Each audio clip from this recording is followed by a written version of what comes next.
Okay, we're going to start. My name is Raymond Lotta. I am a spokesperson for Revolution Books, and I want to welcome everyone here to this very special program with David Orenstein. And you're here, I see new faces, some people that have come to programs before, but you're all here at a bookstore that's more than a bookstore. This is the political, intellectual, and cultural center of a movement for an actual revolution. And through the course of the program, you'll learn more about this bookstore, and you'll be experiencing it, you know, in the fact that we have David here and the interplay with you, the audience, and here at this very excruciating moment for humanity. If you are outraged by the demonization, the caging of immigrant children, the building of concentration camps on the US-Mexican border, then you're in the right place. If you refuse to stand by and accept the fact that women's right to abortion is being gutted, and we have to fight this, then you're in the right place.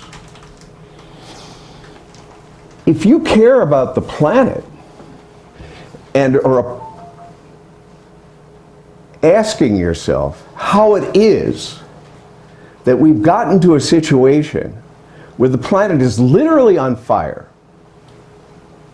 where last year was the second warmest year on record in terms of temperature, and in which, if you look at what's happening in Australia, we're talking about species and the whole planet, 1 billion animals have been killed through these fires. 1 billion. And some of this is going to affect the ability of these species to survive. That's how serious this is, and yet the leaders of this, governments of this planet, are literally pouring gasoline on this planetary fire.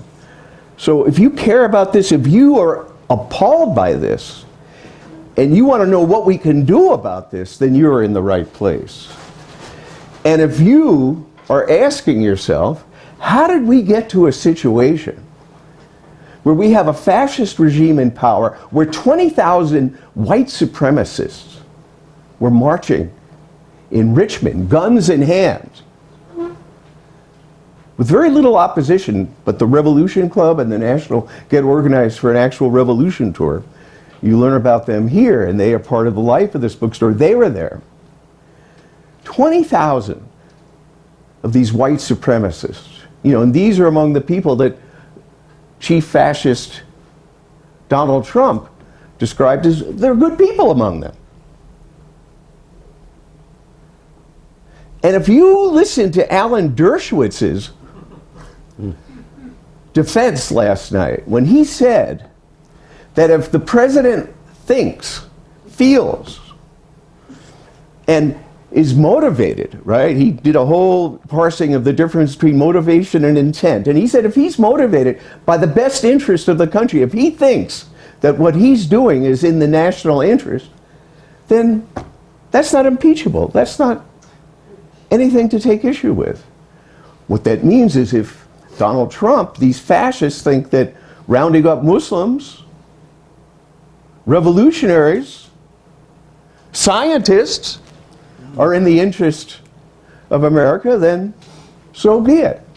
This is the situation that we're confronting. And here at Revolution Books, we dig into these things. And I'm going to talk more about it. And the animating heart of this bookstore is the new communism developed by Bob Avakian. This is the scientific method and approach. It's the foundational to this bookstore. A way of knowing the world, a scientific way of knowing the world so that we can change it through revolution. Because if you're here and if you wonder if we could get to a state of humanity where human beings could really flourish and we could protect the planet, then you will find the way out of the madness here at this bookstore. Because Bob Avakian has developed the approach to make such a revolution to emancipate humanity. And there's a whole ethos in this bookstore where we struggle for the truth. There's the books that you find here. And I like to say that this is a bookstore where critical thinking meets the poetic spirit. And that's all part of the life of this bookstore. And I want to welcome you all here tonight. And I encourage all of you to find out more about this bookstore. I'll talk more a little later. And to really take part in tonight's program, because it's coming at a very important moment. Science itself is under attack. And David is among those scientists who are fighting, to put the theory of evolution out there, to fight for it, and to draw others into this battle. So again, I want to welcome you, and in bringing David onto the stage, I'm going to say a little more about him.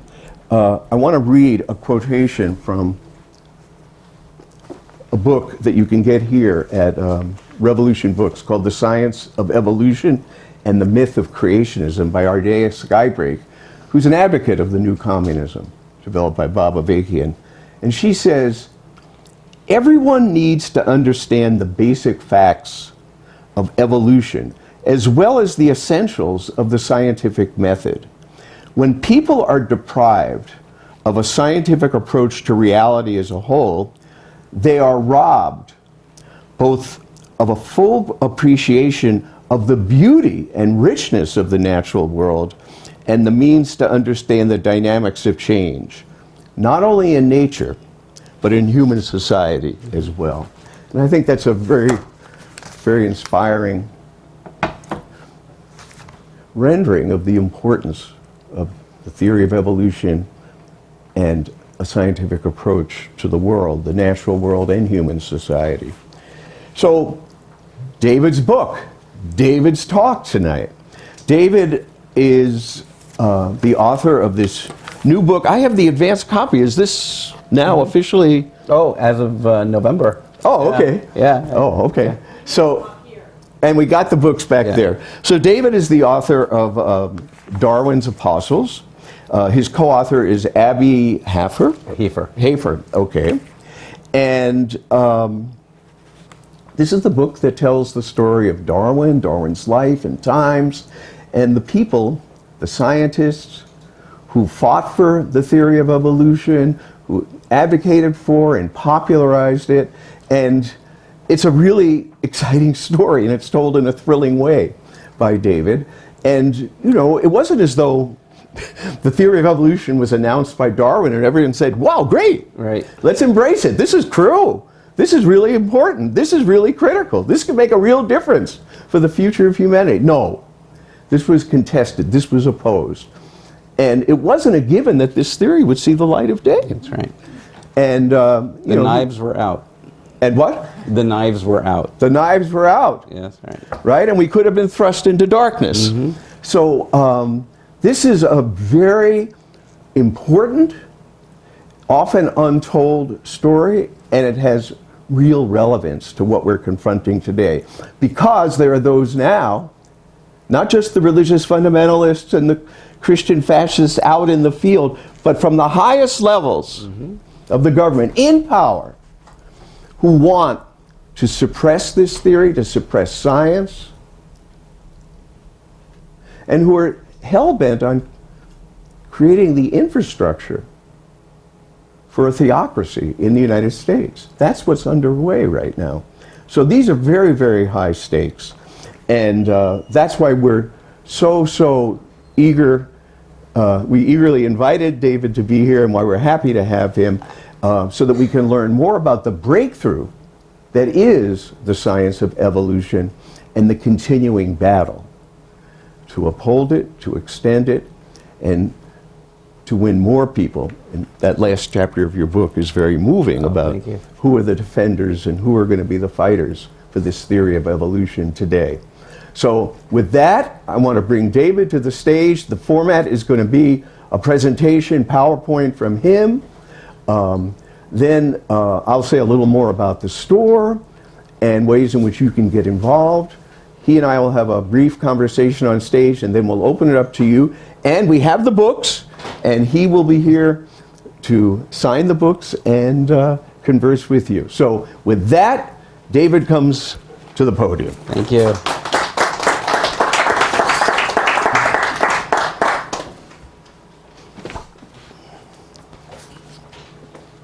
Raymond, thank you very much.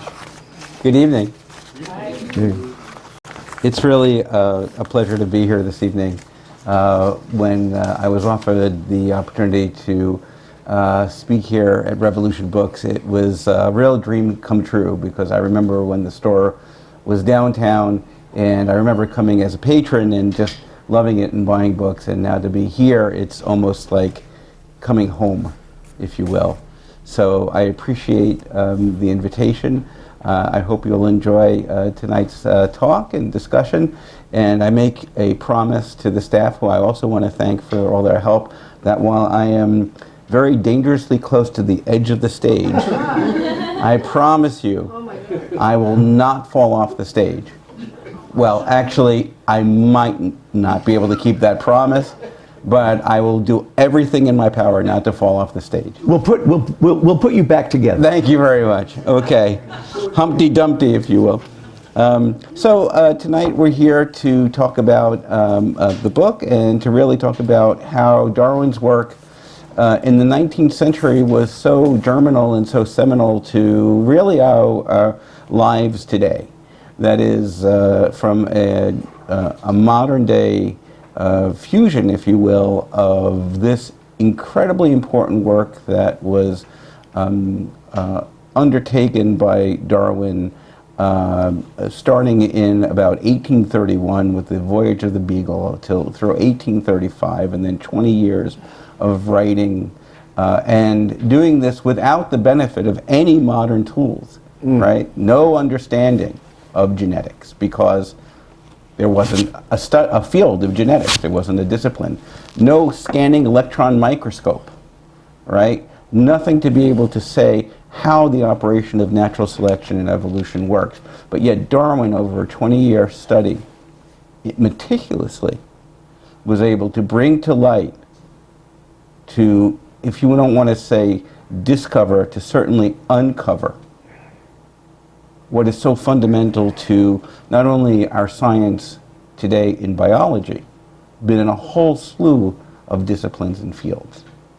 So the presentation today is sort of a time-traveling presentation, because we're going to talk about the past, we're going to talk about the present, and we're going to talk about the future in many cases. And I think to get an appreciation of Darwin's work, we have to also understand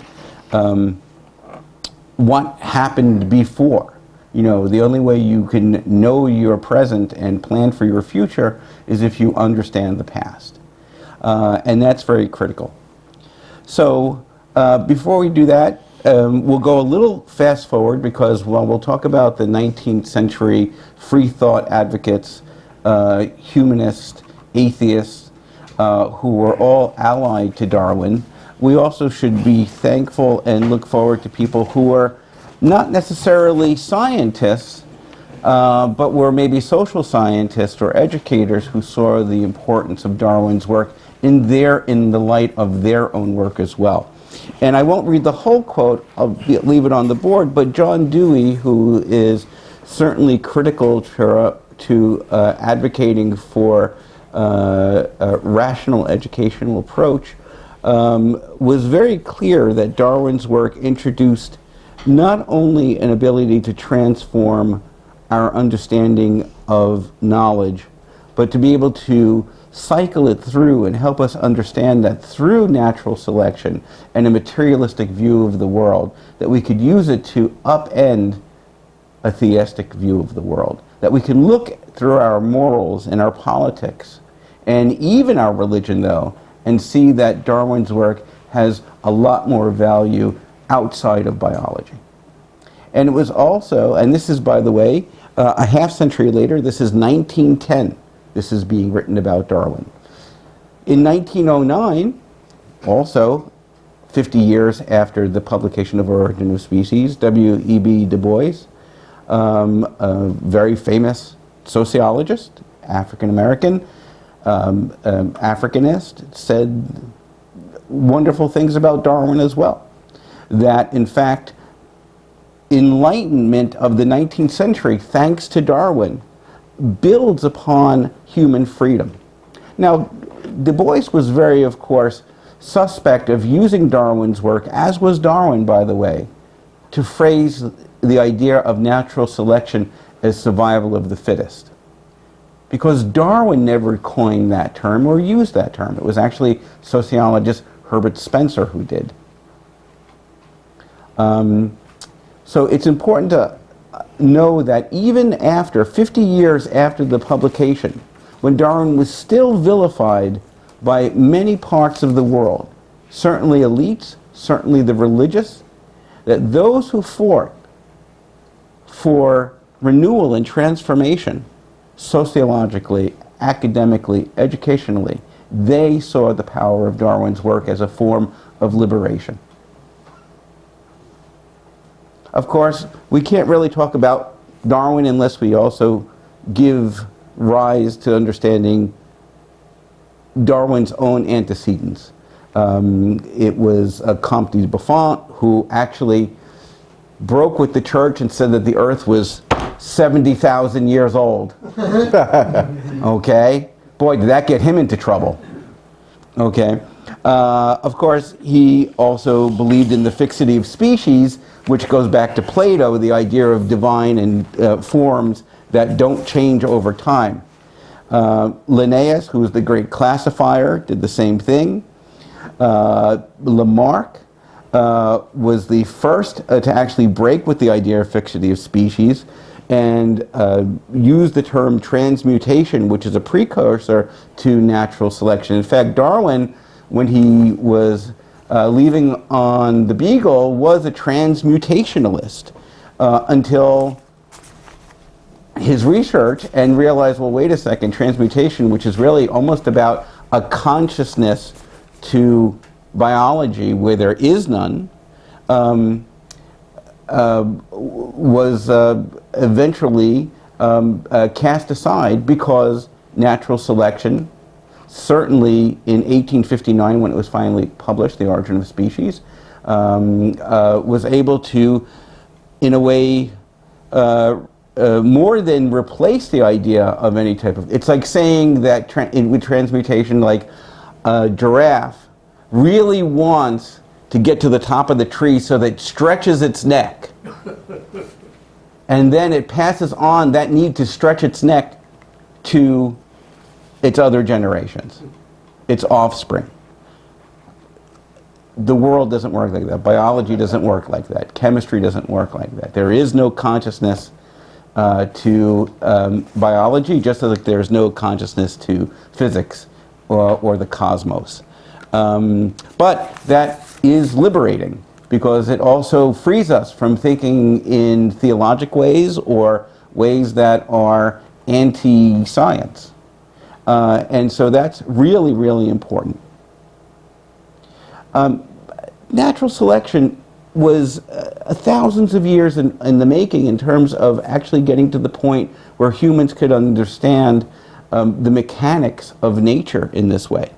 But it's a really simple idea. It's three things, basically.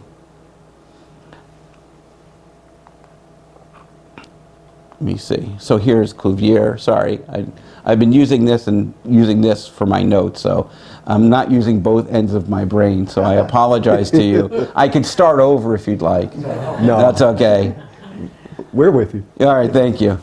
But really, we're talking about a simple idea thousands of years in the making, and that's this, if it actually works. Yes. Okay. That basically, in every population, individuals will vary. Look around the room. You see it. Okay? Step one. Step two is, you all most probably look like your parents in some way. Not exactly, variations on a theme, right? And finally, because of that variation, that the differences are the historical results and consequences which will establish and improve upon your individual line's eventual survival or extinction. Okay? So this really comes down to populations will change over time. Traits that support survival and reproduction will continue as each species is adapted to its environment. There it is. Occam's razor. You don't need anything else. You don't need a man in the sky. You don't need a man wearing robes to tell you any of this stuff. It's all there. Nature tells you and informs us exactly how it operates. Think about that for a minute. For thousands of years, up until this point, we were tied to theology in many ways. This liberation, this ability to think way beyond our childish human concepts of a superfather are now abandoned. As T.H. Huxley said, as one of the apostles, that what Darwin did essentially was not only inform and help create our modernity, but Darwin's work killed God. T.H. Huxley, the best way to describe him, he has been described as Darwin's bulldog. But anyone here know the name Christopher Hitchens? Okay, you could think about Huxley as sort of being the Christopher Hitchens of his day.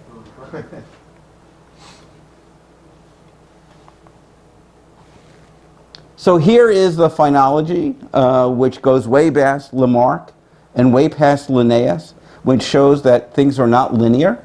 That as Darwin wrote in his famous notebook, where he wrote the word "I think," that you see the first very simple view of this with just a few little connections.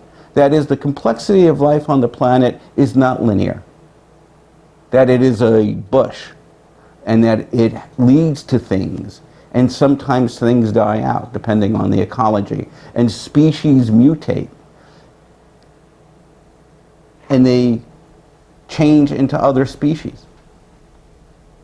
And we know this because we have fossil evidence to tell us this. We know this because we have the modern science of chemistry and biology that can tell us this. We know from our social science that this is true. That none of this is surprising to us now if we just accept the fact that Darwin, as his theory suggests, is true. And until such time there's a better theory, this is what we have. The good thing about science is that if someone comes up with a better theory, we move on from Darwin. But since 1859, both Darwin's work and Wallace's work and the subsequent work of thousands of people who are scientists and chemists and biologists have only said, through their own research, that this is true.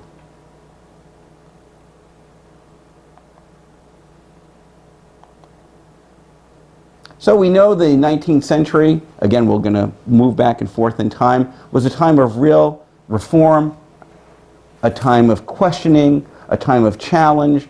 We have, of course, Darwin writing for biology, and Marx and Engels writing for economics and social theory. We have Freud writing for the theory of the mind. So these 19th century firebrands, if you will, are still with us today. We are in the house that Marx built right now, you know. And so it's very important to understand that what was happening in the 18th century was a real break from the idea that we need a king and a queen, the idea that people didn't have value, that we needed a church to tell us how to be good and moral, and that the church had to be the center of making the world a better place. We see women's suffrage grow. We see how we treat the mentally ill and other sick be treated, and not just be chained to walls and not given any type of sympathetic or human care.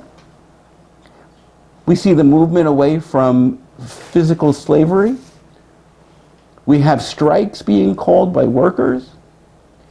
We move away from a theology which makes us believe in magic is reality. We have changes in education.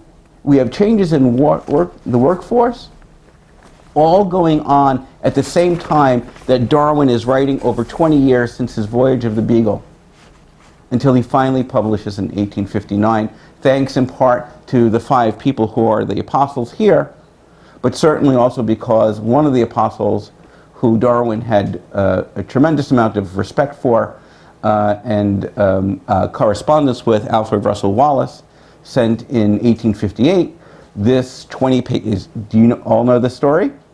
So Alfred Russel Wallace is this biologist, and this is, of course, in the 19th century, this age of real travel, and you have people exploring and taking things back from all around the world and defining it and showing the flora and fauna of the planet.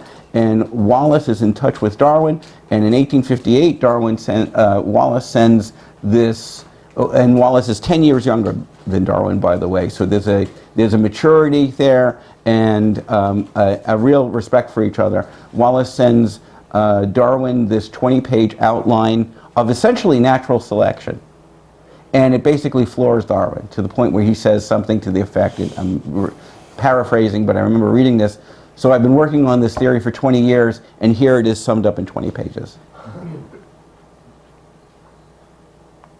So the time was right for natural selection, because if it wasn't Darwin, it would have been Wallace. And if it wasn't Wallace, it would have been somebody else. But here are some things that I think are important to understand about Darwin's thinking and Darwin the man.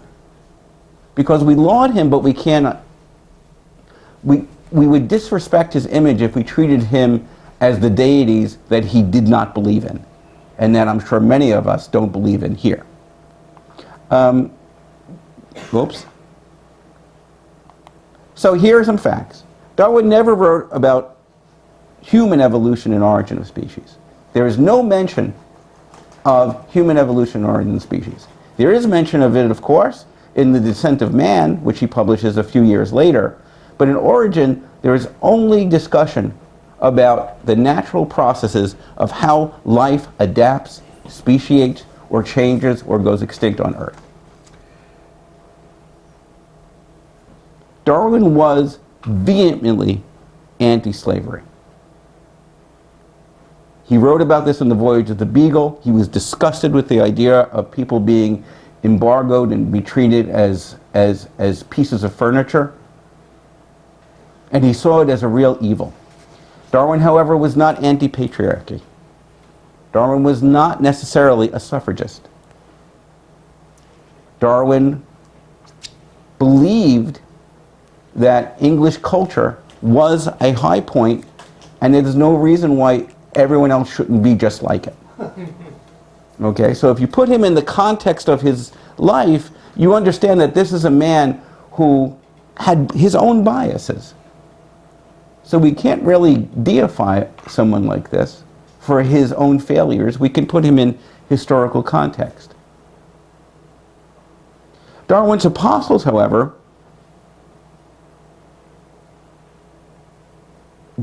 T.H. Huxley, Alfred Russel Wallace, Joseph Hooker, they were all very much radicals of their day. Because not only were they scientists, but they also believed in freedoms. T.H. Huxley, for instance, who was a doctor, came up from nothing. And throughout his life, he fought for worker reforms. He fought for educational reforms. So he, in his support of Darwin, which he saw as a form of social liberation, as well as biological understanding of biology and where we came from, felt very at home with understanding the importance of Darwin's work. So, just a couple of notes. Worldwide acknowledgement, right? So you don't think you're crazy if you think that natural selection is the right thing. Then in survey after survey, you find that evolution or natural selection is up there with the understanding of fire and farming and relativity and vaccination and the Earth's place in the cosmos and so on and so forth. Gravity, the concept of zero. Darwin's work is up there.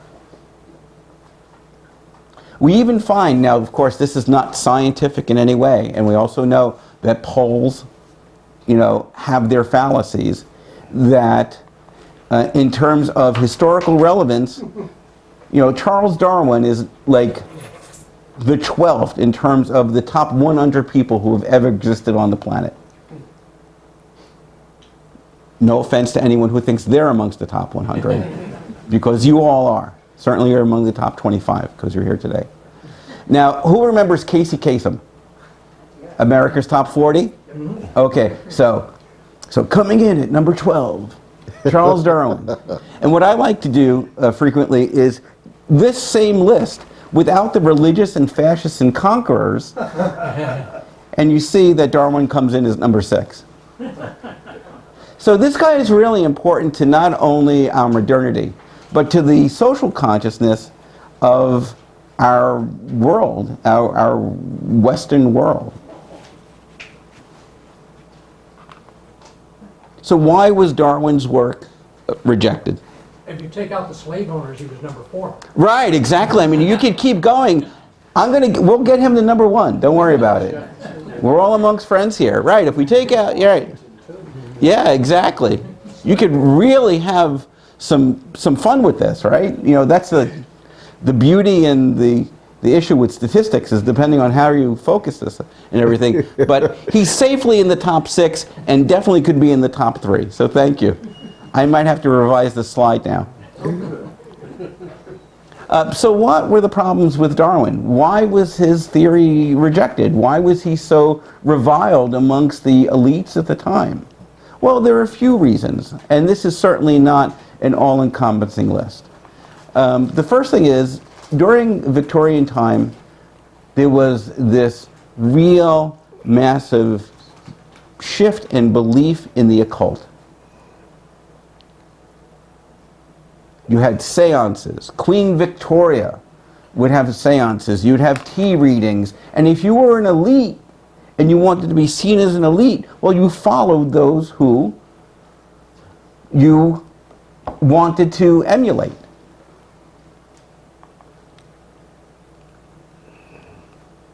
I'm sorry. Science and religion, up until Darwin's time, although that tower was certainly breaking, was still connected very powerfully with religion. That is, first cause for anything in our science all went back to Daddy. Father knows best. And leading scientists of the time could not let go of the idea that there is no consciousness to the universe, that we are not divine in some way, we are not made in a creator's image. And so even though they held science to some respect, it was still mired and stuck almost like in tar, fixed by the hip to the theology of the time. Lo and behold, we see this today. We call it creationism. We call it intelligent design. Everything that is old is new again, including me. No. Certainly, the Church of England and the Vatican were contemptuous of Origin of Species because of its implications, and worked with the scientists who were certainly enmeshed in the power and the elite to keep Darwin's work limited, to make fun of it, to disparage it, to ensure that it died.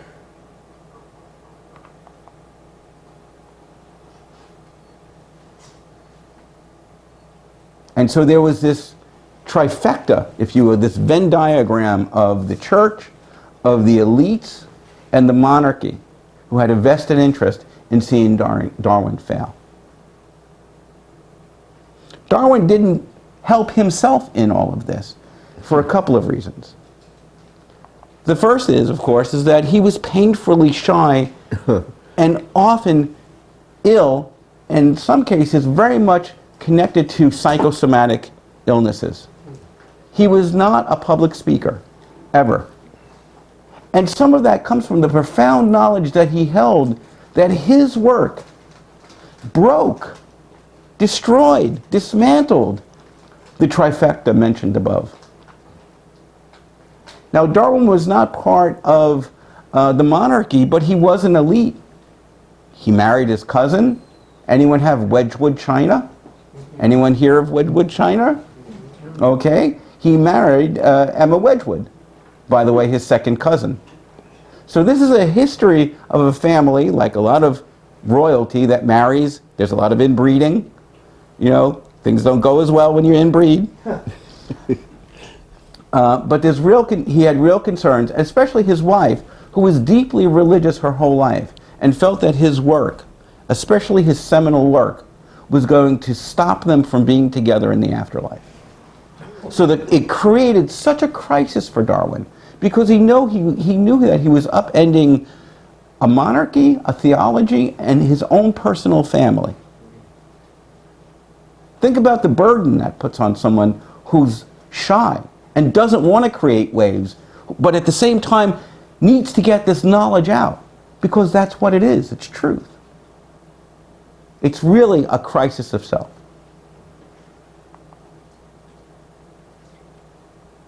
The loss of his daughter Annie at age 9, when she was 9, really broke him as a man. It made him a recluse. It made him terribly ill. And Annie died in 1851. Darwin himself didn't publish The Origin of Species to 1859.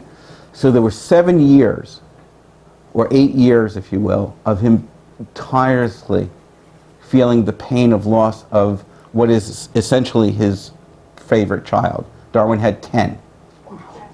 Yeah, he got busy. Well, what did he do in the 19th century? There was no TV, there was no internet. Right. And you had money. So he was a prolific writer. He was a prolific researcher. He was a wonderful collaborator, but he wasn't a public speaker. So who was? Okay, we'll get to that. Let's move forward. We know what the utility of natural selection is because nothing makes sense in biology, as Theodotos Dobzhansky says, and I know you have a connection, right? Yeah. That nothing in biology makes sense except in the light of evolution. That it all falls apart. It's like Jenga. Yeah, you take out the piece that's called natural selection, and it all falls apart.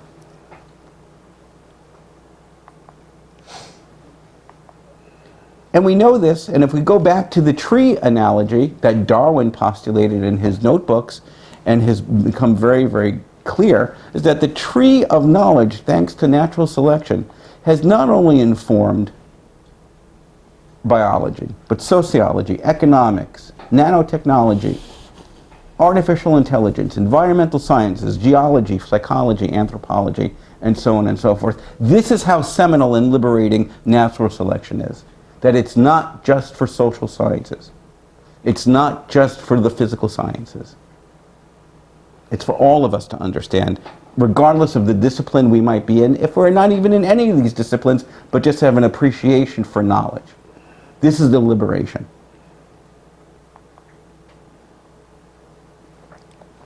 And really, Darwin's work comes down to doing two things. Liberating us from the inadequacies of a theology-centered view of the cosmos within both our philosophy and our science.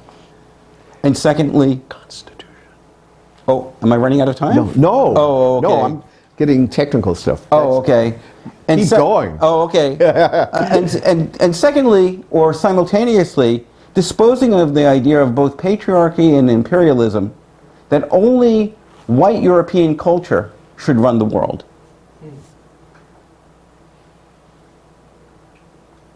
And that you can only find solace and cure for human ills inside of theology, inside of patriarchy, inside of an imperialistic worldview.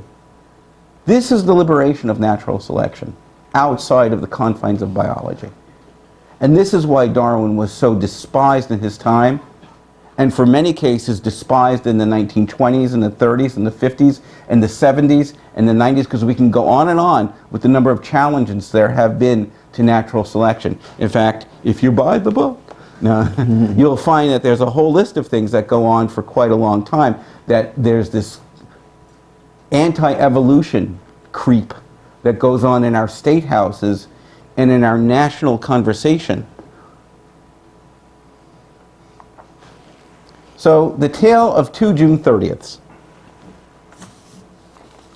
There are two seminal June 30ths, and it's interesting that they happen 2 years apart. The first is, after reading Wallace's paper, mail that he sent, both Joseph Hooker and Charles Lyell, who, if you don't know, was a geologist, had a joint paper, and it wasn't necessarily a paper, it was the 20-page manuscript that Wallace had sent, and about a 30-page abstract of The Origin of Species, read aloud over 2 days on June 30th and July 1st to the Linnaean Society to say, guess what's coming down the pike, folks? Fasten your seatbelts, because we're about to change the world. And it scared the shit out of a lot of people. Fast forward to 1859, and Darwin publishes The Origin of Species on November 24th, and it sells out in 1 day. And it is disseminated across Europe and the Americas. I should be so lucky.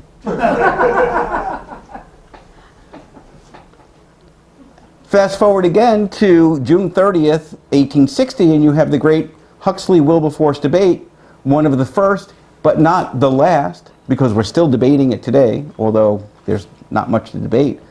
The idea that there's a divine purpose to the universe, and we are created in the image of a divine being, versus, wait a second, Jack, that's not what nature tells us. The truth is that we are biological beings, that chimps are our cousins, that we come from a long list because we are a part of nature and not above nature, connected to all of nature and to each other and to the planet. So of course Huxley-Wilberforce happens, and this is where Wilberforce, and by the way, it was John W. Draper, who is one of the apostles used in the book, who spoke first on behalf and in support of Darwin's work. He was British, and here's some interesting facts about him, is that he helped found NYU Medical Center. He was the first president of the Chemical Society. He was the first person. He was real, like a real interesting guy, because he dabbled in a lot of science. So he was a chemist.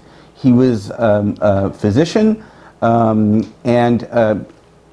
he was the first person to photograph the moon. A real interesting person, a real Renaissance person, if you will. The next person to speak in Darwin's defense was, of course, T.H. Huxley, who, when Wilberforce said, well, you know, maybe your, you know, cousins are apes, but mine aren't, you know, as like, got you now, you know, and Huxley, without missing a beat, said, well, you know, I'd rather be related to apes than to go down your way, which is not the truth. Right. And something similar to that, which floored a lot of people, and that's something that everyone sort of remembers. And then, to sum up, was Hooker, who spoke very passionately about the reality of natural selection and of its importance. For the side of the church was Wilberforce, who said basically there's no evidence for this. He never really brought up religion so much, but he's the bishop. He was also known as Soapy Sam because he was pretty slippery when he debated. Okay, and the other person who fought for the defense of non-modernity was Fitzroy, who was the captain of the Beagle, who did come out and scream, "You're killing God!" Yeah, to which point I'm sure Huxley just smiled.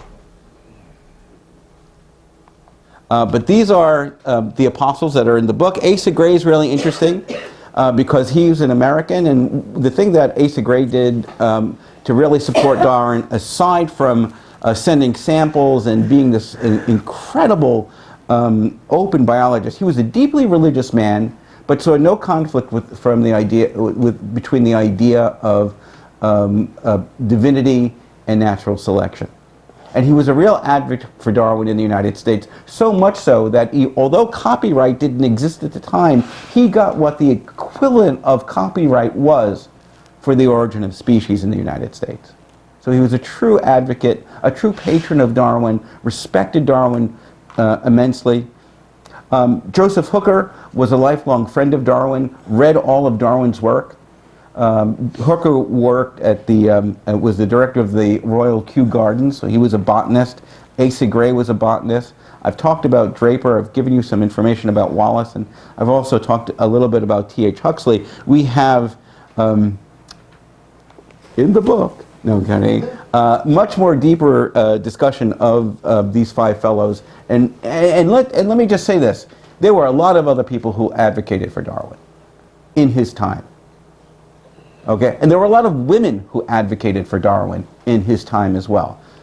All right, so while the book may seem very patriarchal in the sense that we talk about the men who fought, right, we should be very conscious and aware that it wasn't just necessarily the men, but this was where we focused our research. Okay, because Darwin's wife, although there was an inherent conflict, read all of his manuscripts and edited them and gave her blessing on them. Darwin's daughter, who would eventually keep the family Darwin name going and Charles Darwin's name going, was the editor of his official biography. And we'll see later in the story here, the people who were the apical ancestors who chose to use Darwin as their apical ancestor, a lot of them were females, women as well. But since we're in Revolution books, we know who this guy is. Okay, here's what Marx thought of Darwin's work. And I won't read it all, but it's very clear that Marx was an ally of Darwin after reading his work. They disagreed on points. Again, Darwin never really wanted to use the idea of biology for the cultural world, in terms of society, but Marx definitely saw that Darwin's work as a form of truth for biology very clearly could be applied in certain instances to the world around us. So much so that he felt that the natural science dealt a mortal blow, in his words, to anything that was irrational and that wasn't empirically explained. In fact, when Marx finally published Das Kapital, this was what he wrote, and he sent a copy of the book to Darwin on part as his sincere admirer. So there was a real connection Marx felt. Same thing with Ingalls.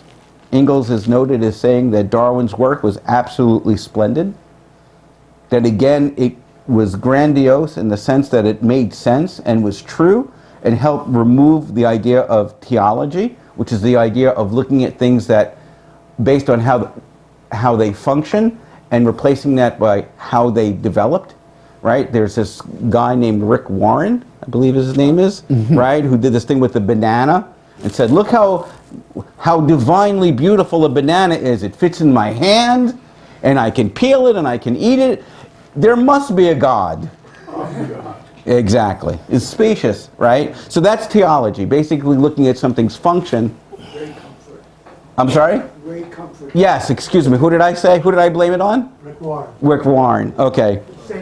Same Crowd. crowd. Yeah, same crowd, but thank you for the correction.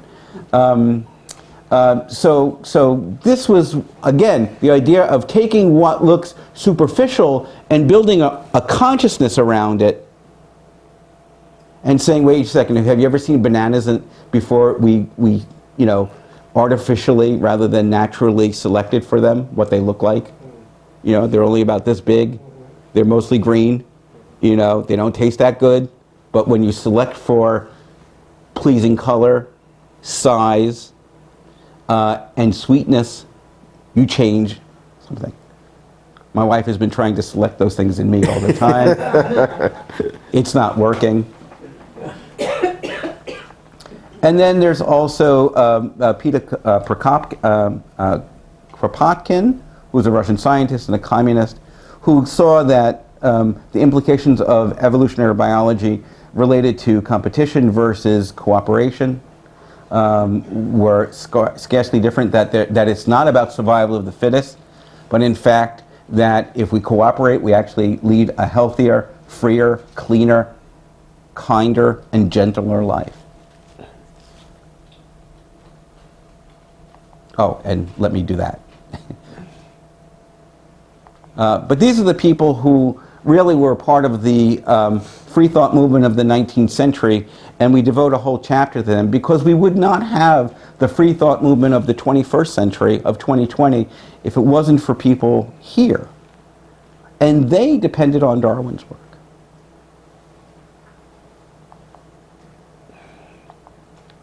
We probably all know Robert Ingersoll, who is known as the Great Agnostic, who lived through most of the 19th century. An important rock star, if you will. He had a following. People have really forgotten about him. But he had an incredible, and in fact there's this great book by Susan Jacoby called The Great Agnostic. It's a book on Robert Ingersoll. Brilliant man. When he would speak or debate or write, there were articles in the paper. You know, people followed him around the country to hear him talk about liberation, to talk about there is no God, and here's why. And here are some of the things that he said about Darwin's work. This century will be called Darwin's century. He's one of the greatest men who ever touched the globe. Darwin can explain more of the phenomena of life than all of the religious teachers. The church teaches that man was created perfect, and for 6,000 years he was denigrated. Darwin demonstrated the falsity of this dogma. I won't read all of it. But you can see the adoration of the earliest free thinkers and how they used Darwin to inform not only their own philosophies,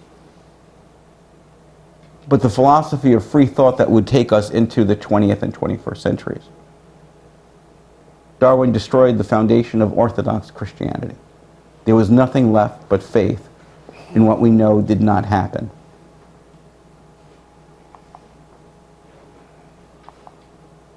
As a rule, theologians know nothing about this world. Do you think he has an opinion?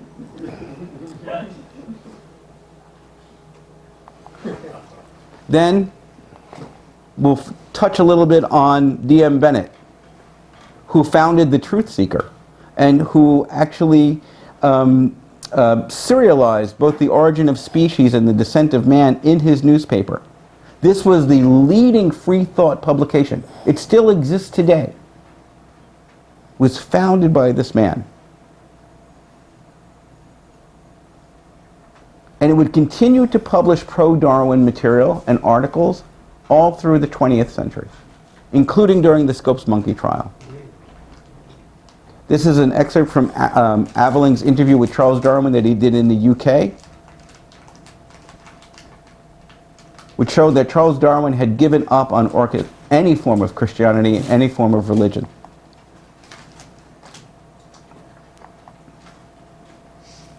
Elizabeth Cady Stanton, is remembered as certainly working for gender equality and women's suffrage. She used Darwin's work as a form of liberation to say that if we are not, if all beings are biological and are equal, then therefore power is an illusion. Male power, patriarchy, is an illusion. All things are governed by laws, and this law is immutable in the moral as in the material world. This is one of my favorite. I suggest that inasmuch as the Bible degrades women, and innumerable passages teach her absolute subjugation to man, in its present form, it should be taken out of the schools.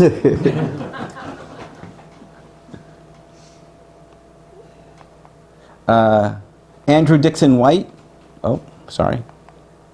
Andrew Dixon White, founder of Cornell, one of the founders of Cornell University, and made sure that it remained a secular institution, because there was a chance where it almost wasn't. He wrote this great treatise called The Conflicts Between Religion and Science, which was very similar to one of the apostles, John William Draper, in his work about the conflict between religion and science in Europe. White was also a diplomat during this American Civil War, who ensured that both the other superpowers, or the superpowers at the time, did not support the slave state.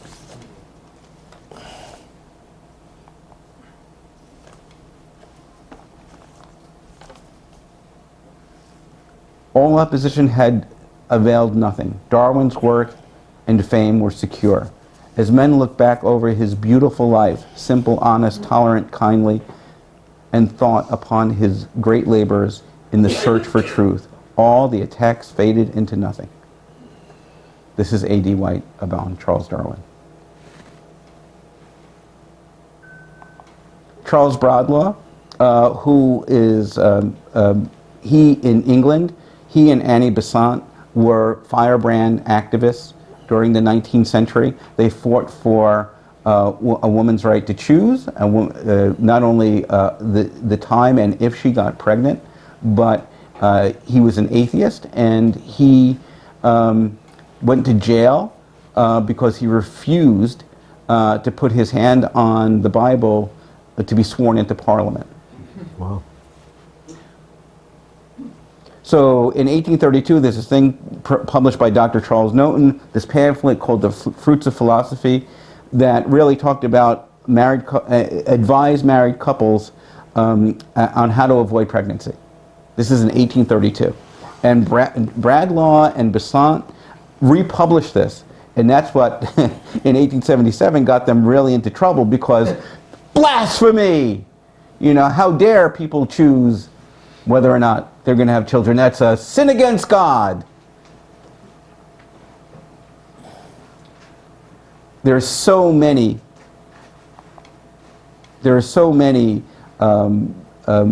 quotes here that they're too numerous to go over.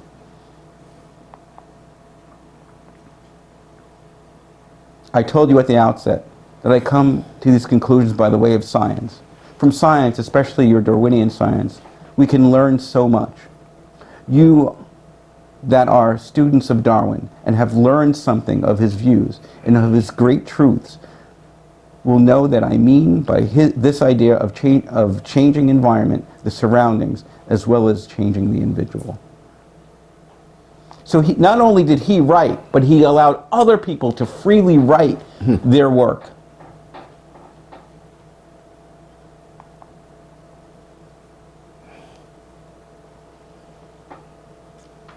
They slandered him when living, not without protest from us. And now that he is dead, and even evil is spoken of him, our voices must be raised. This is Aveling writing about Darwin in Bradlaugh's work. As I mentioned, Annie Besant,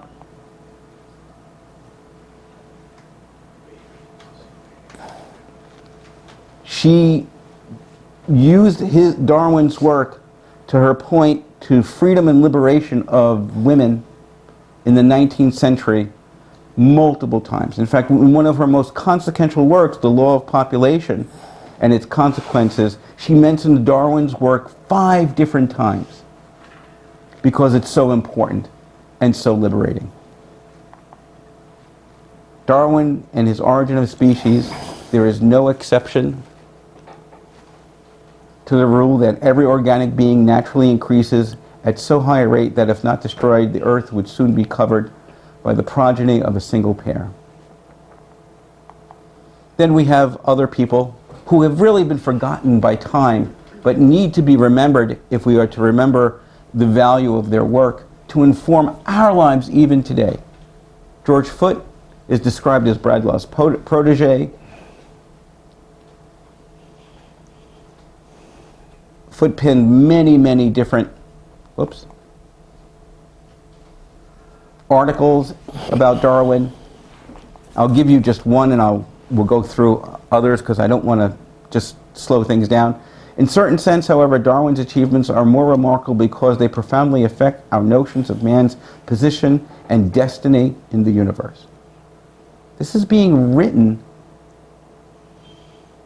100 years ago. But yet still we don't accept it in many quarters of our world today.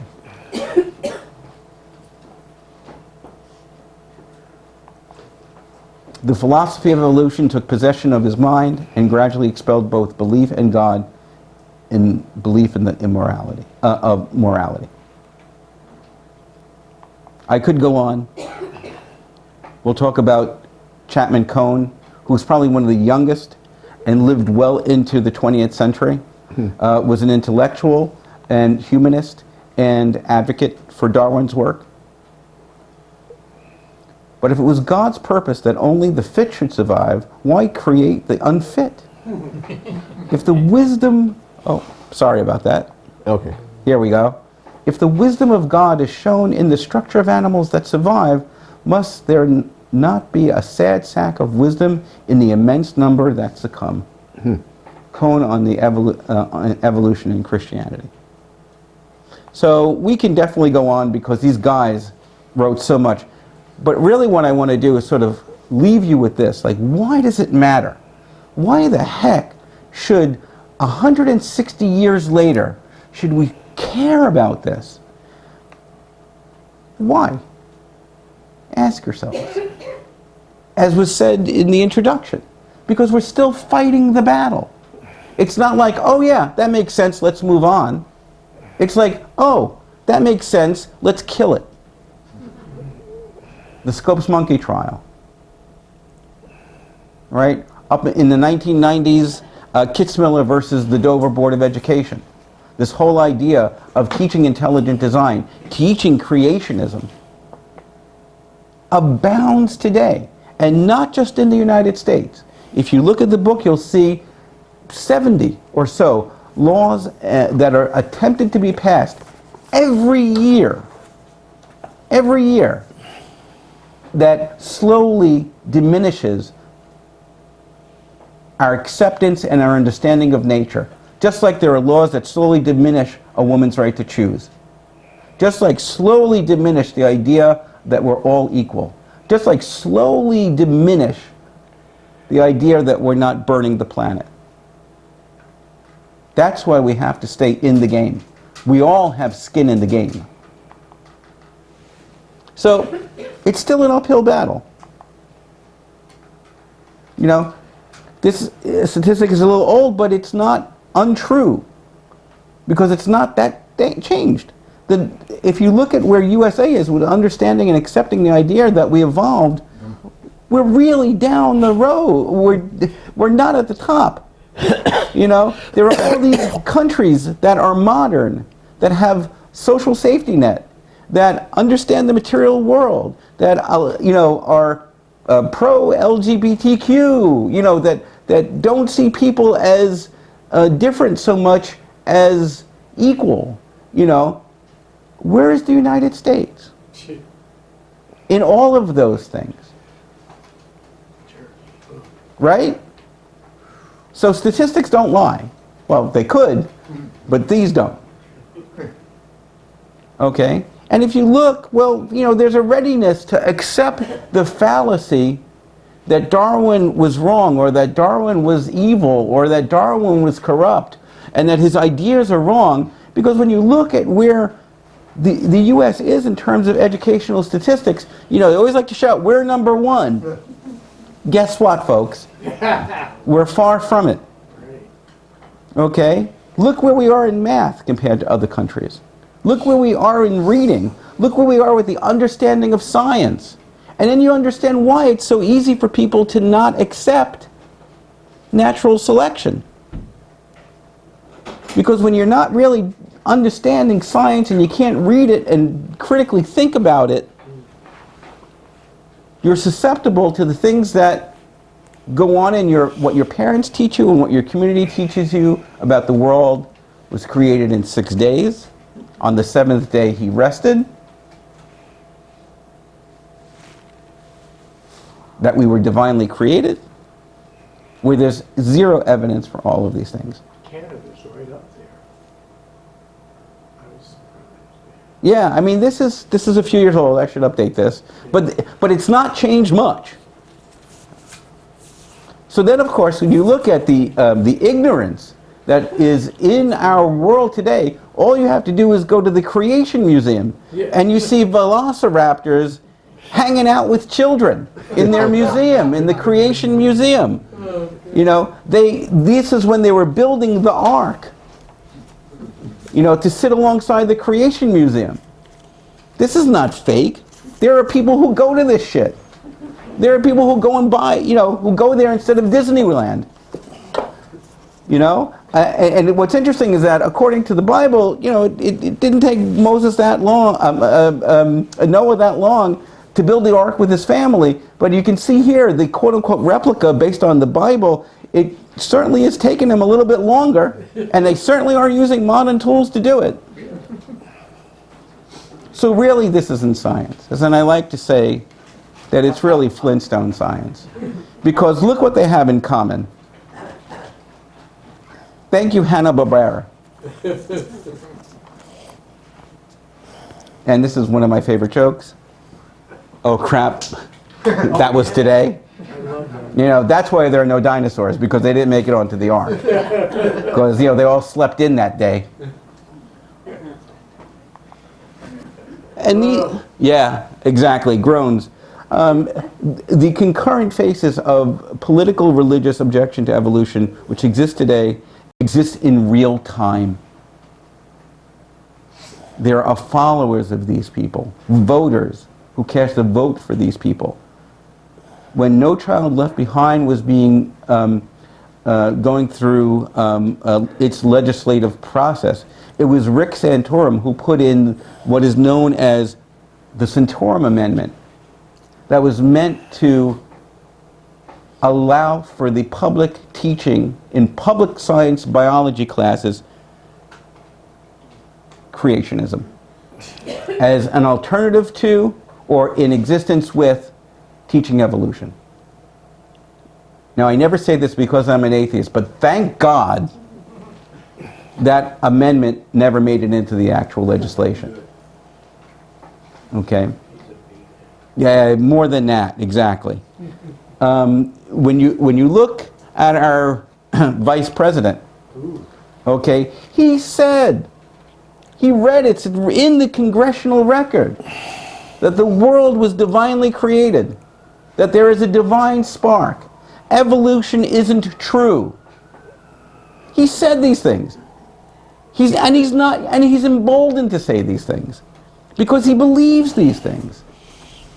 And he is allowed to legislate these things if we don't put a check on him and people like him. So in summary, why is this important? Well, it's important because we're all here to learn.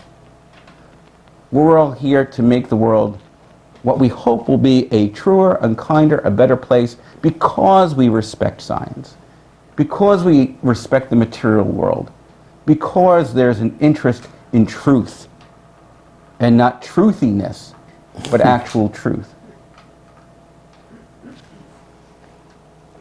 So it's ideas that change people, and it's people who change the world.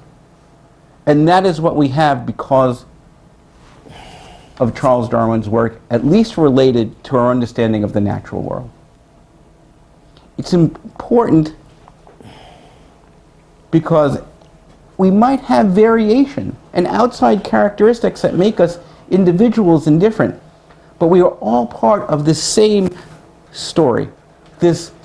Our existence is marked by the fossil and biological record to go back at least 300,000 years, anatomically modern humans. And we are part of nature, and we are part of this grand story that is nature. We are not above it.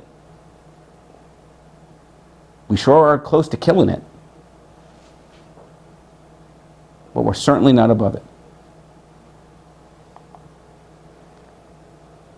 And as we've seen earlier, unlocking the theory of natural selection, whether you look at Darwin or you look at Wallace's work, has led to thousands upon thousands of discoveries that have enlightened our world and made our world healthy. Excuse me, I'm getting all choked up here. Healthier because of how we understand science and viruses and how they mutate and how they change and how they speciate. We can thank Darwin for this.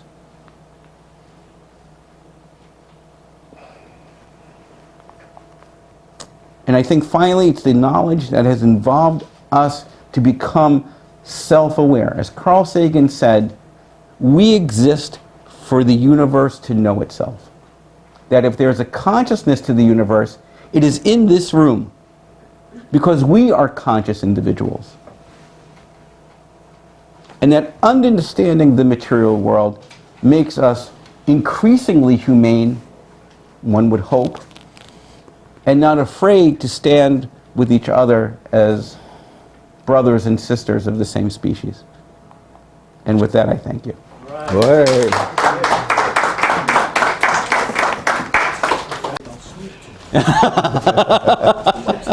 Let's give David another warm round of applause.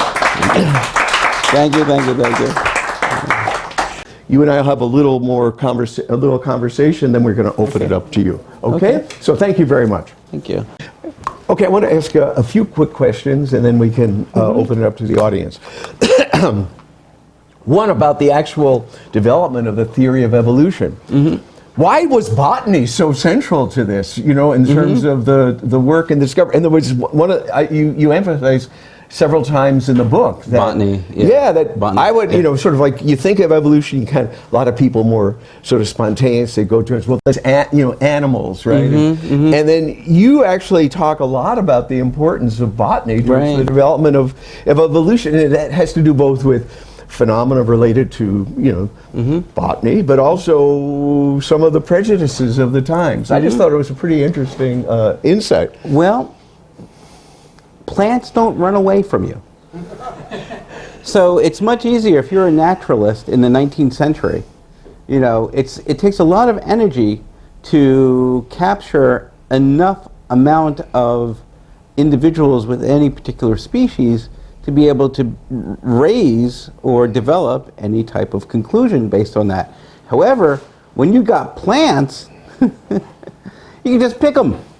It's very easy. It's lower energy, and it does the same thing as expending greater energy trying to hunt down species. Because the same thing that affects plants in terms of natural selection affects animals in terms of natural selection, in terms of variety, speciation, and so on and so forth. So in the 19th century, there was this huge amount, this explosion, as Joseph Hooker was in the Himalayas, and Alfred Russel Wallace was in South America, and the Voyage of the Beagle went all around the world to collect samples. Right? It was this whole idea of collecting samples of flora and fauna, and it's just amazing the amount of materials that were sent back to England, sent back to Darwin in particular, because Darwin, like I said, who was not a public speaker was this amazing collaborator and so deeply respected by so many scientists of the time that if you look at the Darwin archive, it is a who's who of 19th century scientists. So to answer your question, it's just easier to pick a rose, a flower, than it is to, trap an aardvark, or enough aardvarks to be able to say something about them. In terms of when you and I got together last week, we were kind of bouncing around ideas for the program, and one of the points that we were discussing was how in the popular culture, the notion of theory is often misconstrued. And here's a theory of evolution. Right. Right. And then the attack on it is not just coming from the troglodytes of religious backwardness, but also there's the postmodernist attack on this theory. The idea that, well, that's just a theory. Right. And I think it would be helpful, and maybe to probe this a little bit. What is the what is the difference between theory and narrative, and what makes this theory the theory that holds the water together, right? And the notion that, well, it's just a theory. What's both fallacious and fatuous about that? Whenever there are the discontents, regardless if they're on the right or the left, when it comes to the idea of theory or attacking Darwin's work, it comes down to, like you say, sometimes picking the idea of theory. But the typical sense of the word theory, of course, is, well, it must be this random notion not based on any type of evidence, and I just got this idea, therefore it's a theory. But science uses the word theory very, very differently. Science, when we talk about theory, we're talking about knowledged, experienced people who have been taught the scientific method to investigate the world, to acquire evidence, and based on that evidence, whether it's observable evidence, whether it's using the other tools of science, to then come up with an idea, an evidenced idea, to say this is what the information shows. Therefore, it is a scientific theory, that it is the best understanding of our knowledge to date based on the material world and the science that we're using to describe it. So it's not based on magic. It's not based on the randomness of, this is just idea, right? We have gravity, right? There's nobody here who's going to leave through the second floor, right? Right? So the theory of gravity, the theory of germ theory, that these little things are floating around there and they're going to kill us. And that they're going to change over time. These are all things that are real, that are called theories. And so they fit within a scientific schema of investigating and describing reality based on the knowledge we have gotten from doing our science. No, it's important. Yeah. Important. Let me ask you, when you were talking about the implications and the utility of the theory of evolution and so many of the modern sciences, just for the audience, for us, and for the record, here's this coronavirus, right? That's what goes good with coronavirus? Lyme disease. Sorry. All right. Sorry, it didn't go over well. Yeah, sorry. Tough crowd. Yeah. Yes. But let's say, how would you, like in a popular way, so what is the theory of evolution? How does that bear on the coronavirus, understanding it, and how it would be, I'm just. It's like any type of biological organism. Especially viruses seek host to replicate, to continue to exist. They follow the rules and the laws of natural selection. So they are consistently looking for hosts in order to replicate, in order to survive. We, in our gut, we have germs and we have other beings. In our eyelashes, we have other beings. And so we are the host to many things, in our skin. So the idea that, oh, this must be some evil thing, the reality is that we are hosts to hundreds, if not thousands, of different organisms that we are carrying with us in our everyday walk of life. And so the only reason why we're afraid of this, like we're afraid of most viruses, is because it can kill you. Right? But we don't think about all of the organisms in our gut that's helping with digestion. You know, we give those a pass. But they're doing the same thing that this virus or any virus would do. Replicating to survive using a host. All right. I have a few other questions, comments, but I'd like to bring the audience in, okay? So let's see a show of hands. We have a microphone.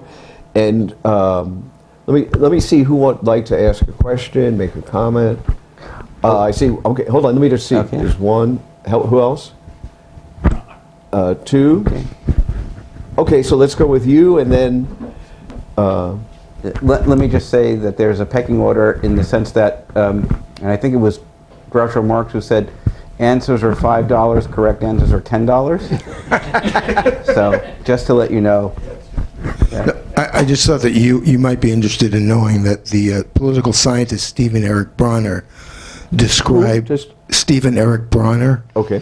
Yeah, he described postmodernism as the idea that your subjectivity is not more important than mine.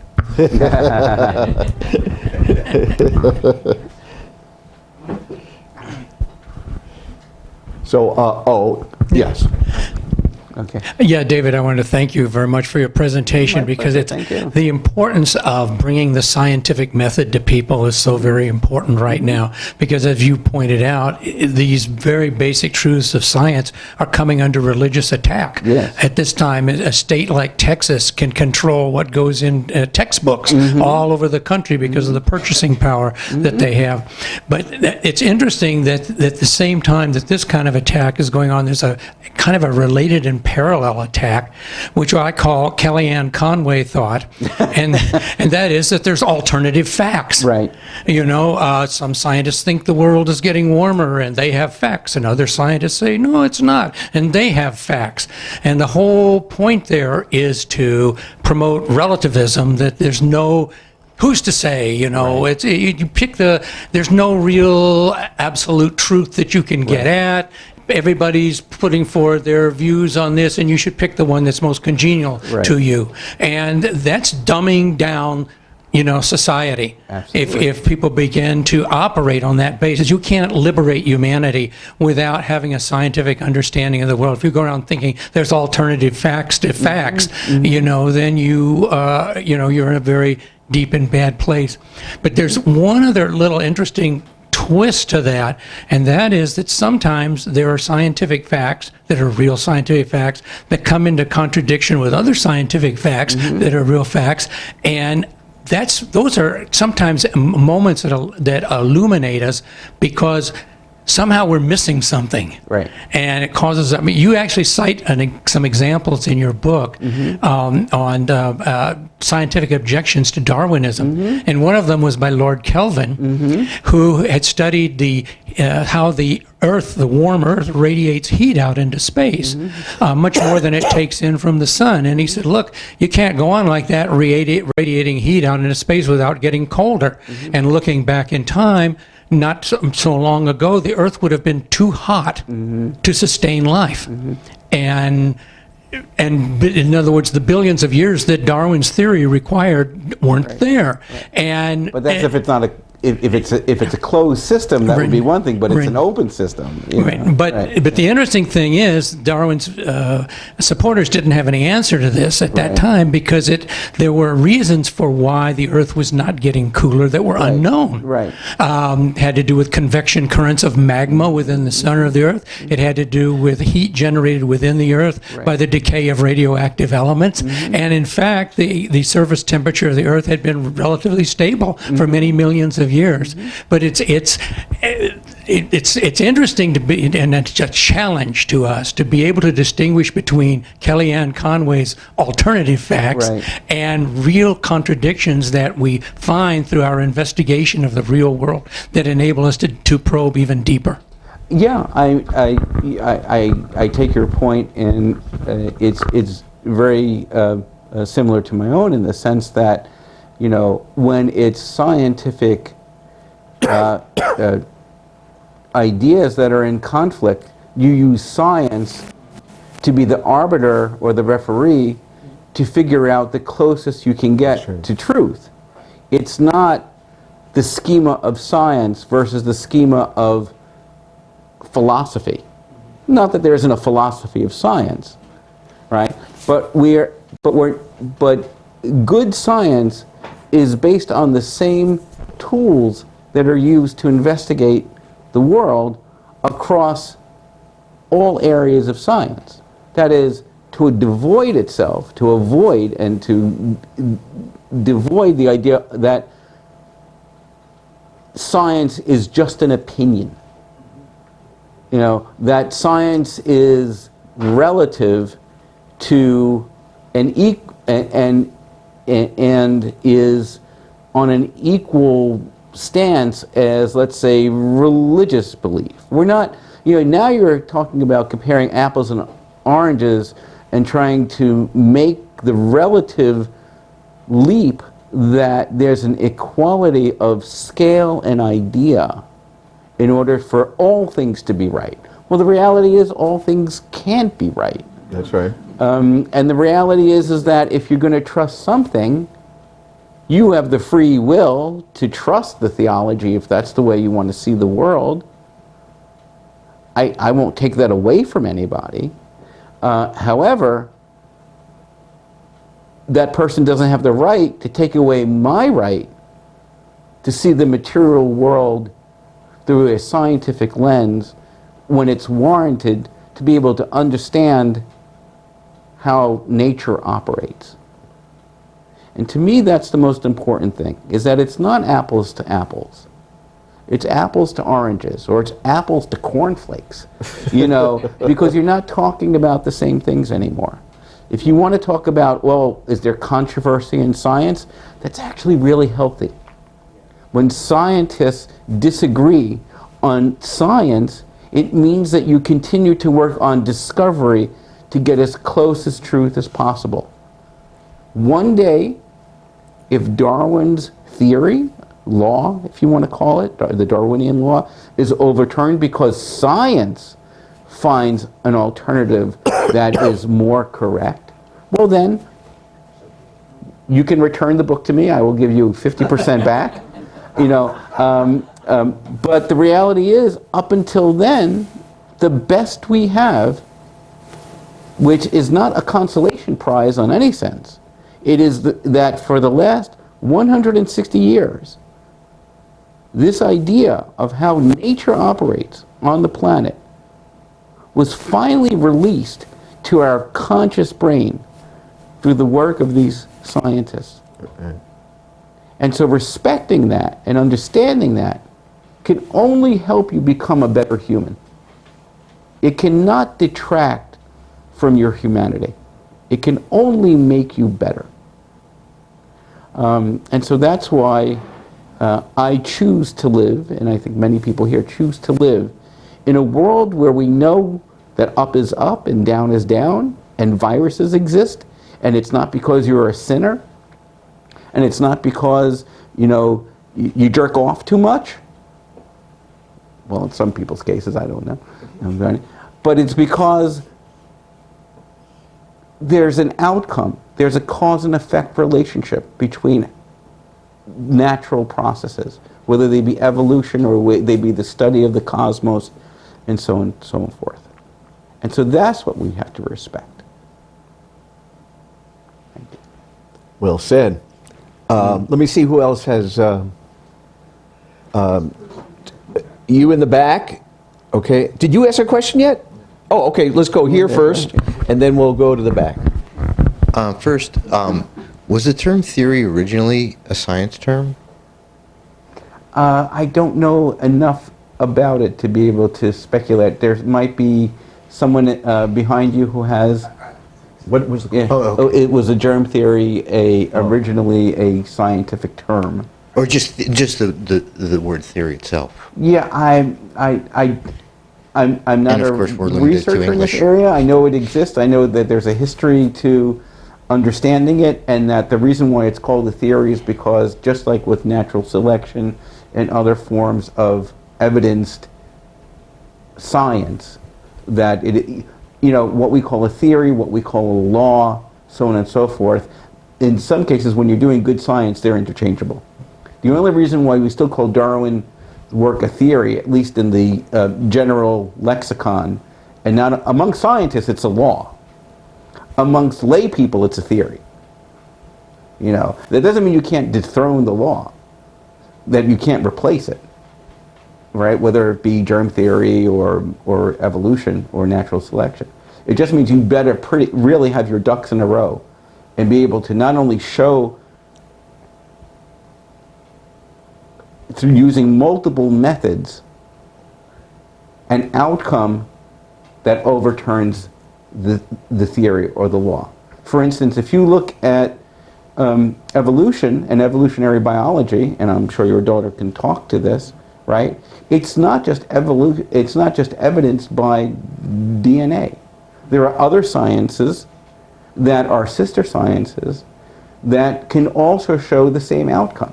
It is by no miracle that we can look at fossil evidence and we can look at genetic evidence of the same thing related to species and see where they were located, where they evolved, how they came into being, in some cases how they became extinct, because we're able to overlap different disciplines in order to come to a rational view of the idea. And the second question is, Yeah. you can hear. It's for the video. Okay. Also, what was the most intellectually exciting thing that you found out in your research? I found out many things. I mean, as I mentioned earlier, that Darwin wrote over 20 years to produce his book, and I wrote this one over 3 years, and it was definitely a journey from proposal to doing the research. I think that one of the most interesting things to me was not so much coming across, because I've been teaching anthropology for so long and I know the stories so well. For me, it was the human connection to these people, these apostles, that was so compelling to me. I met the great-great-granddaughter of Joseph Hooker, who told incredible stories about the family. And we were in London. We visited Royal Kew Gardens, where he was the director. We visited his grave, and she was 76 and was jumping around from hilltop to hilltop because she was so excited to be there and to be a Hooker and to be a relative and everything, that she imbibed that spirit that was Joseph Hooker now several generations forward. And so to me, that was one of the most beautiful things about writing this book, is connecting to the stories of the humanness of all of these people. The fact that they all pretty much lost children that they loved. Darwin lost a daughter, Hooker lost a daughter. There are so many commonalities.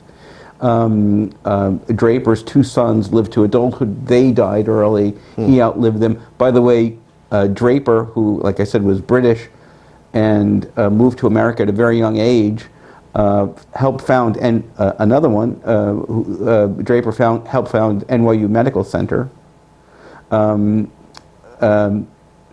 He's buried in Brooklyn at Greenwood Cemetery. And I send my students for extra credit to find his grave and then to write a little something about him. Because that's part of memory. Yeah. And that's part about making it living. Right. And shows the value. So least we not forget that we stand on the shoulders of giants. And that to me is what's so important about this book, whether it's the chapter on Darwin as apical ancestor, or about the biographies of the apostles, or about all the other people who worked to help support Darwin and Darwin himself. These were all really deeply important to me. It was the human story that really was so vital and so important for me to want to talk about and tell and be in conversation with and write about. That's great. Thank you. Define apical. First, or closest to original. It's the adjectival form of apex. Right, exactly. And an apex, exactly. Yeah. The word recurs. The word recurs in the books. I just wanted to. Oh, sure. I wanted to prepare. You everyone. just wanted to see if I knew what the word meant. Well, I'm a word man. Okay. Let me see hands again. Yeah, go to it.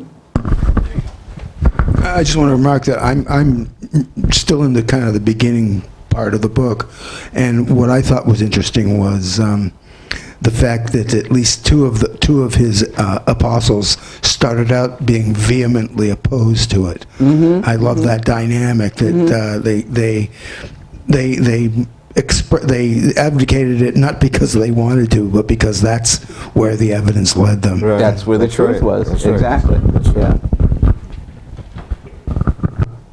Yes, David. My theory is. Hold on. My seat. No, you're getting the is mic. hard. No, you're getting the mic, my My friend. seat is hard, and after 2 hours, I got to move. So you're cushioned, and you can deal with it easy. Okay, Stay for a while. Yeah. Come on up. Guilt trip. Yeah. Are there any other questions? Well, maybe you have a question. Here, Andrew. First of all, the irony of the title of the term apostles for these people is... Oh, can I read to you something about that? Oh, do you mind? I didn't do it because I was promised to do a reading from the book, which I didn't. Can I quickly read something I'm from Brooklyn, so I talk fast. So can I read something very quickly? It's in your hands, my friend. Okay. So this is on, I think it starts early in page 30, it's a justification for apostle. Perhaps the main difference between Darwin and Christ's apostles is one of evidence and verifiability. We have little historical evidence other than the scripture to tell us about Jesus or the deeds of the 12 apostles. Is this being... I don't think his mic is on. Okay. These men, we are told, took the murdered prophets' teachings from memory to the towns of the Roman world. It is said that Jesus only preached and never wrote anything. Such heresy has a long theological tradition. The Christian scriptures, commonly known as the New Testament, and the Hebrew Bible, the Torah, and the Quran are each oral traditions and essentially a group project. All have been edited, reinterpreted, and redefined over the ages rather than being some unaltered word of God, as believers would like us to imagine. In Darwin's case, his 5 apostles could benefit in ways that ways much greater than the ones who followed Jesus. Darwin lived for another 23 years after he published The Origin of Species. And in fact, he wrote numerous books, 11 total, about the nature and the role of natural selection plays in evolution and extinction of plant and animal species. These books include The Descent of Man, The Expression of Emotions in Man and Animals. From the perspective of Darwin's apostles, having your mentor around for an additional 2 decades after he published his germinal work allows you time to ask questions and to develop your own work. This full and direct experience can bolster your advocacy and tenacity, making you even more determined to see his ideas sprout, grow, and then become accepted. What's more, these men carried on their advocacy even after Darwin's death. Of the 5 men who surrounded Darwin, 2 lived more than a decade into the 20th century. Joseph Hooker until 1911, and Alfred Russel Wallace until 1913. And they protected Darwin's ideas throughout their lives, hoping that future generations would benefit. All right. So, Well, on that note, we should, I think, end the program. Weren't you was going to ask a question?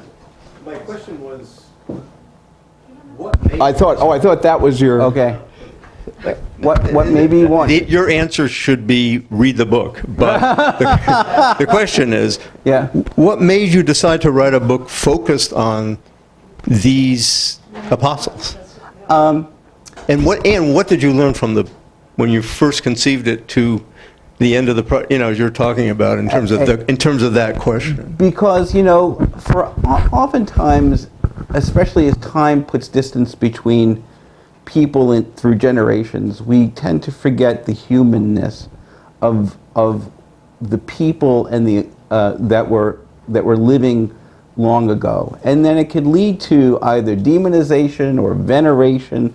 And what I hope to do in this book is explain and explore the humanness of these people, along with Abby Hafer, of course, who is a wonderful contributor and co-author of the book.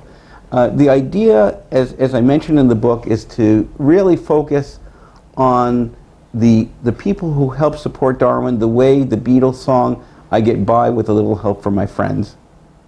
That is, it takes a village. That if Darwin did not have these advocates, we wouldn't be calling it Darwin's theory. We might be calling it Alfred Russel Wallace's theory. We might be calling it someone else's name, hopefully if it came forward.